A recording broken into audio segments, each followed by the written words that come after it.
hunu I Madagasikara ataoko hunuhunu fa mantra be fiantrana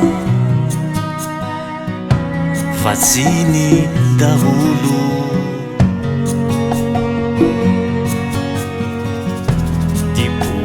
Sini adalah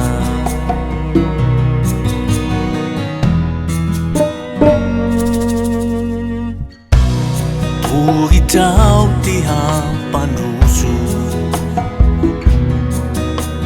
Susu tau fenau si mazutu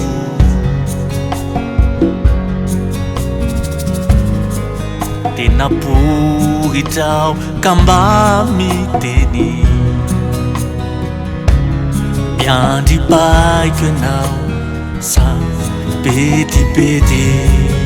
Tifunu nami janau anadi Lutu nau nefa tavelahi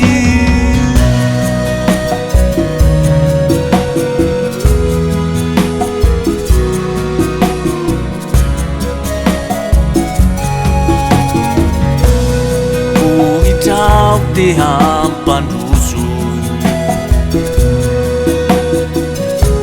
Susu tau fianau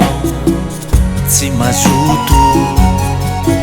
Tena buritau kambami teni Nyadi baik kenau sa bedi-bedi Tifunu nami janau anadi Lutu nau nefa tavelahi